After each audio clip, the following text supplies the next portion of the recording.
مهمترین خبری که در ماه اکتبر داریم تاریخ 28 و 29 میباشه که از طرف فدرال رزرو میباشه و خیلی با دوازتاندهی باشه، چون میتونه بازار رو هم نزولی بکنه و هم صعودی بکنه. در مورد از این مکمل صحبت نکنیم که بازار به کدام طرف خاطر روان شد. اگری که سناریو منفی بیاد تا کجا قیمت میره، اگه سناریو مثبت بیاد با کجا قیمت میره و کارهایی که ترامپ فعلا کرده رویسته. در مورد خریدای ETF ها صحبت میکنیم که بلک راک و فیدلیتی و بیت وایس یا خریدار هستن باز دوباره بیت کوین. در مورد چارت بیت کوین صحبت میکنیم که تحلیل تکنیکال بیت کوین چی میگه. در مورد اتریوم صحبت میکنیم که روند اتریوم صعودی است یا نزولی است و چی تأثیری بالای آلت کوین ها می داشته باشه. و اینجا هم بعضی آلت کوین هایی که رشد کرده 16% 7%، ولی هنوز هم اون رشد را که باید میکردن نکردن و هنوز هم ما منتظر هستیم.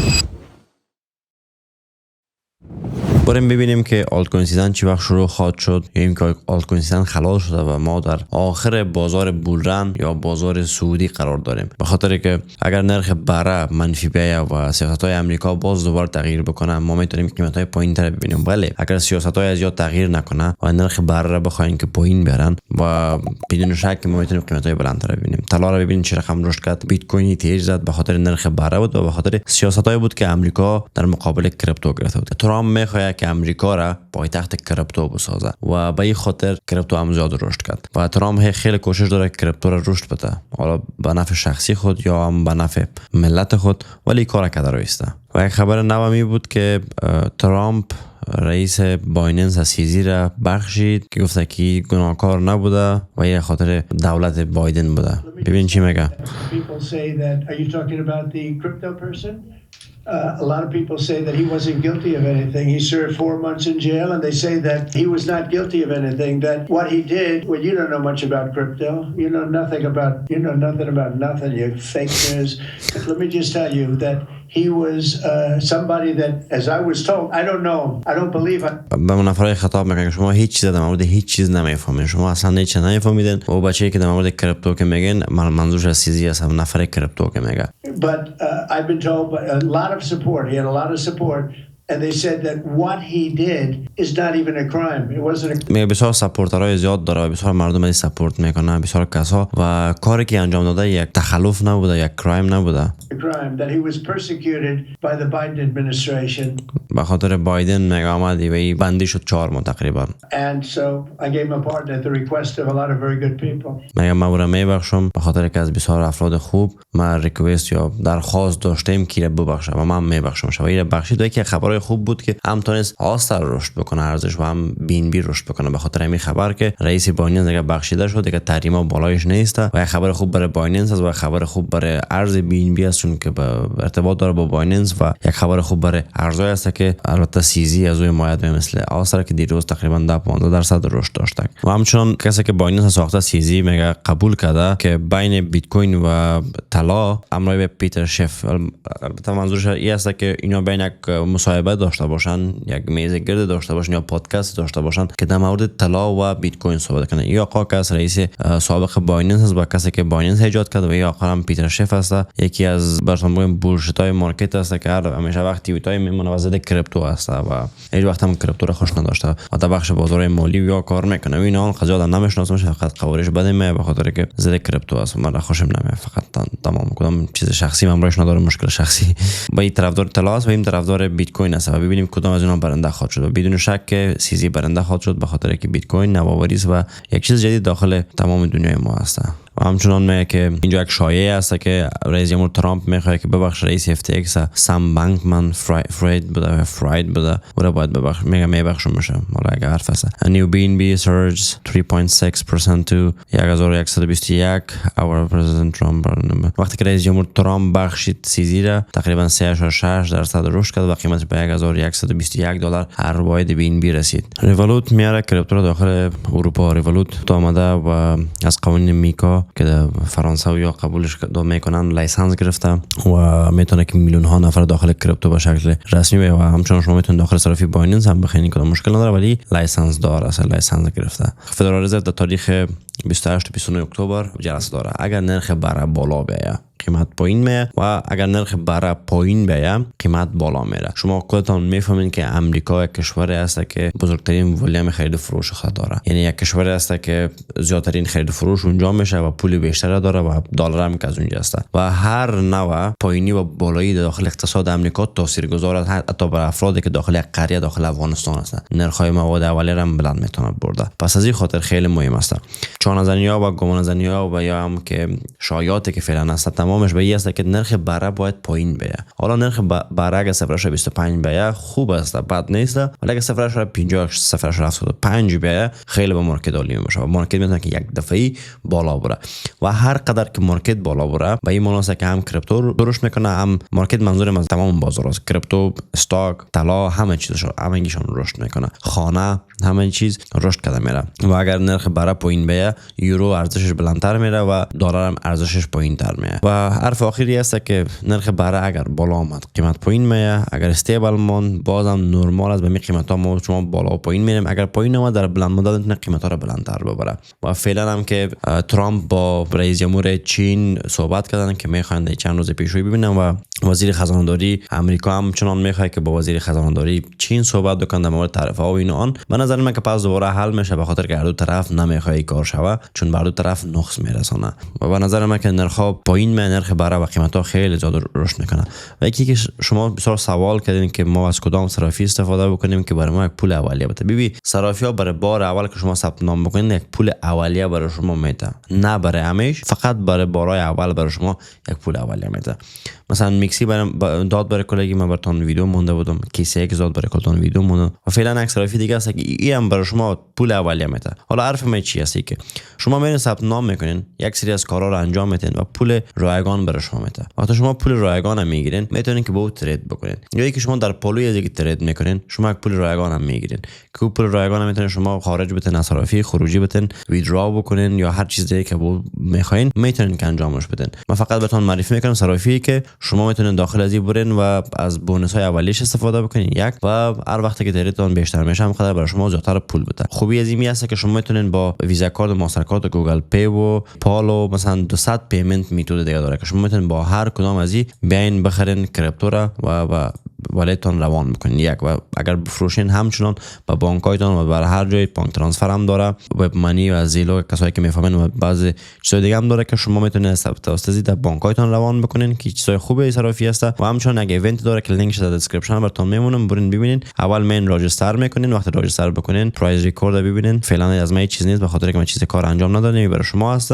مگه وقتی که شما رفتین راجستر کردین و KYC خلاص بکنین شما 10 USDT ریوارد میگیرین، ریسیو میکنین. اوکی من که راجستر کردم مثلا ما گیت KYC بزنم. اگر شما در افغانستان KYC کار نمیته مشکل نیست، اولش اصلا هیچ کار انجام نمیتین، میرین دومش میرین deposit and net transfer 100 USDT to futures account. شما وقتی که پول مثلا فرض کنید $100 یا $200 داخل صرافیتون دپوزیت میکنین و بعدش ترانسفر میکنین فاندایتون داخل فیوچرز و بعد از اینکه دپوزیت انجام دادین در فیوچرز پول روان میکنین بدون از اینکه ترید باز بکنین برای شما $10 بونس میده که با این میتونین شما ترید بکنین. و بعد از اون که شما مثلا فرض بکنید اونجا ترید میکنین، اینجا نشسته که ترید 20000 USDT in futures taker to receive 5 USDT withdrawable. شما میتونین که $20000 اگر حجم ترید تیکر شما بالا رفت برای شما 5 دانه USDT میته که شما اینو میتونین خروجی بده. حالا یک نفر مثلا $100 روزانه ترید میکنه،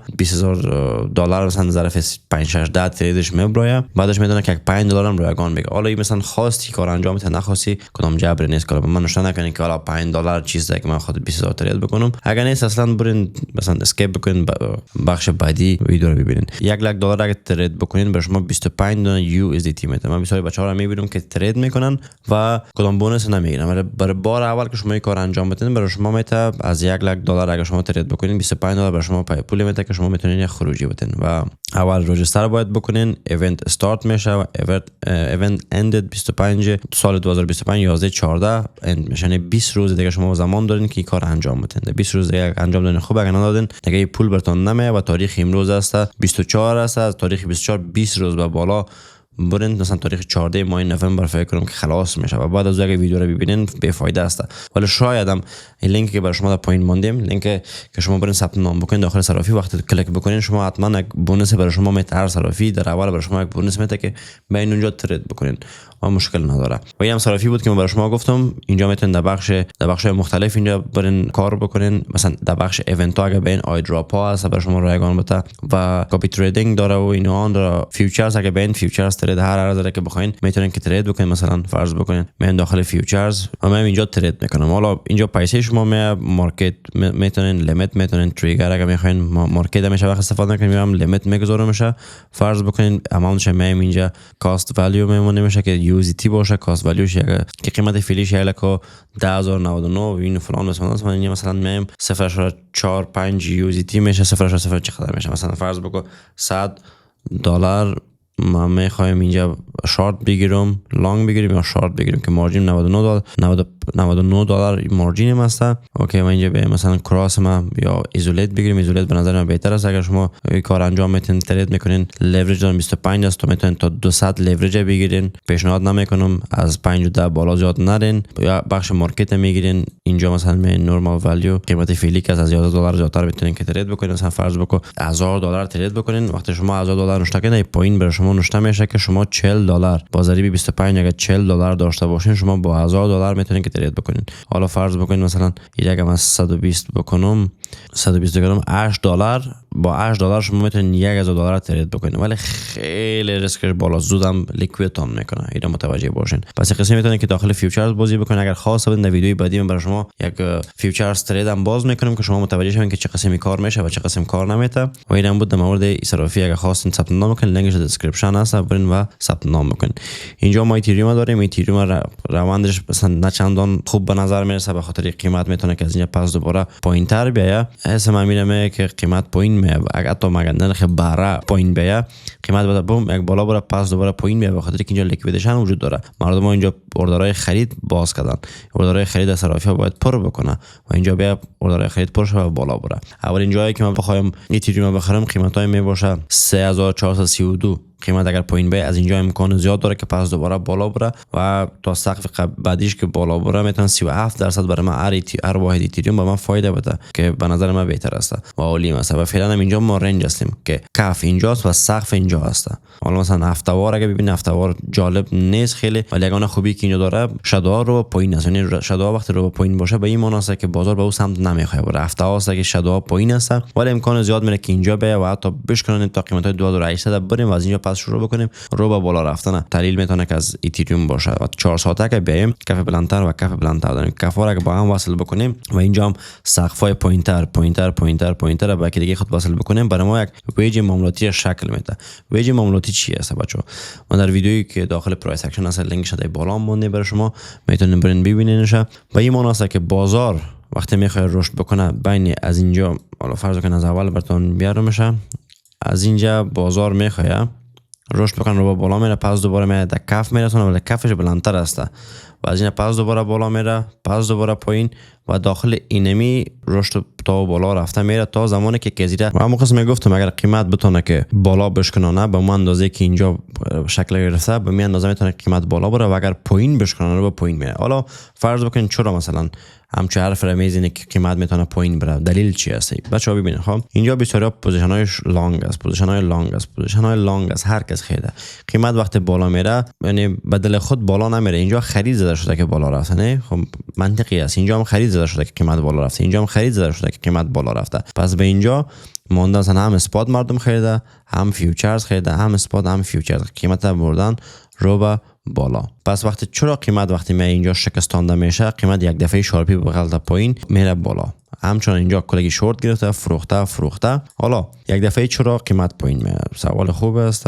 اینجا که میفهمیم لیکویدیشن قرار داره. اینجا لیکویدیشن قیمت وقتی پایین میاد پوزیشن های کسایی که اینجا شارت گرفتن لیورج 100 و 200 و 500 و 150 گرفتن اینجا من لیکوید میشن. صرافی مثلا فرض بکن تو $1,000,000 میخوای که شورت بگیری، وقتی شورت میگیری صرافی $1,000,000 بیت کوین خودش شورت میگیره برای تو و با لیورجی که تو گرفتی با مو لیورج به تو همون قدر بیت کوین میده. و زمانی که تو لیکوید میشی، حالا فرض بکن صرافی 10 دانه بیت کوین خود بر تو قرض داد که تو بری شورت بگیری، وقتی تو شورت گرفتی می لیکوید میشی. صرافی چی میکنه؟ پول نقد که تو مثلا نفهم 10 دانه بیت کوین 1,000,000 تو شورت گرفته بودی نگاه میکنن، نه خیر، اتوماتیک زمانی که تو پوزیشن تو شارت تو مثلا شوا بسته همو 10 دانه بیت کوینی که در اول بر تو داده بود که تو فروختیشه او را پس دوباره میخره، یعنی $1,000,000. حالا فرض بکن اینجا قیمت میخواد که بالا بره، نه نفر اینجا شورت گرفته، ببینین اینجا نفر شورت گرفته و قیمت میخواد که بالا بره، از اینجا قیمت میخواد که بالا بره.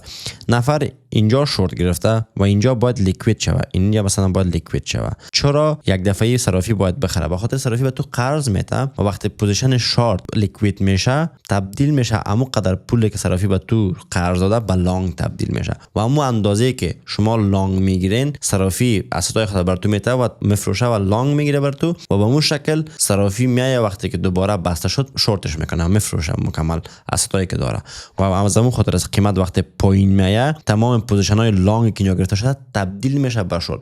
یکی تریدرها شورت گرفته، صرافی ها همه لیکوید به شورت میکنه و یکی مردمی که اسپات هم خریده اونام زور میزنن و میفروشن، بانک ها میفروشن همگی و در مقابل چی میشه؟ یک دفعه شارپی یک کندل بزرگ یا یک کندل بزرگ پایین یا بالا شکل میگیره و از این خاطر قیمت میتونه که اینجا بالا بره و پایین بیه به ما اندازه که اینجا گرفته شده. مثلا اینجا ببینید پوزیشن چرا یک دفعه قیمت رفته بالا، مثلا این منطقه شادو رو ببینین چی گپ بوده، پوزیشن ها کل شارت بوده، آمده قیمت پایین خرید شروع شده و کسایی که مثلا اینجا لانگ گرفته بودن اینجا لانگ گرفته که قیمت مثلا تا اینجا بالا بره تمام جا شورت شد. وقتی شورت میشه از یک سر تمام پوزیشن ها یک دفعه لیکوید میشه، وقتی لیکوید میشه پس دوباره باید خرید شود، از اینجا پس دوباره خرید شد و قیمت رو به بالا بردن. یعنی پوزیشن های هر کسی که فرض بکن تو لانگ گرفتی پوزیشن بسته میکنی، صرافی هم قاصده پس شورت میکنه بر تو، یا اگه شورت گرفتی پوزیشن بسته میکنی یا لیکوید شدی اتوماتیک صرافی لانگ میگیره به خاطر که بیت کوین به تو قرض داده بود و بیت کوین های خود پس دوباره میخواد که بگیره و به این خاطر این قسم قضیه در پروسر از خدا کنه فهمیده باش، نه جنجالی است ولی اساسا متوجهش میشین. بیت کوین ببینید در منطقه تقاضا خود بازار سی میسته، از اینجا امکان زیاد داره که بازار رو به بالا بره و امکان زیاد هم داره که بازار به خاطر یک فیک بریک اوت بکنه و قیمت بیاره پایین مثلا 99000 1 لک بیاره و از اینجا بیاره مثلا تا پایین تر در 91000 یا که همگی فکر بکنه قیمت یا بیت کوین نابود شده دیگه رو به پایین میاد و از اینجا شروع بکنه بیت کوین پس دوباره بالا رفتن، مثل که اینجا انجام داد. نه همگی فکر میکردن که بیت کوین از اینجا مثلا این کفش است و از اینکه دیگه پایین تر نمیاد و دیدین که یک دفعه پایین آمد پس دوباره اینجا شروع کرد به رشد کردن که اینجا مثلا فرض کن قیمت وقت بود 1,70,000 بود، اگر کسی را میگفتی قیمت 74,000 میشه خنده میکرد، میگفت نه قیمت از اینجا شروع میکنه رو بالا رفتن. دیدین که قیمت از اونجا رو بالا نرفت و بازار آمد یک کم پایینتر، بازار آمد از اینجا هم کرد پایینتر و از اینجا پس دوباره شروع کرد رو بالا رفتن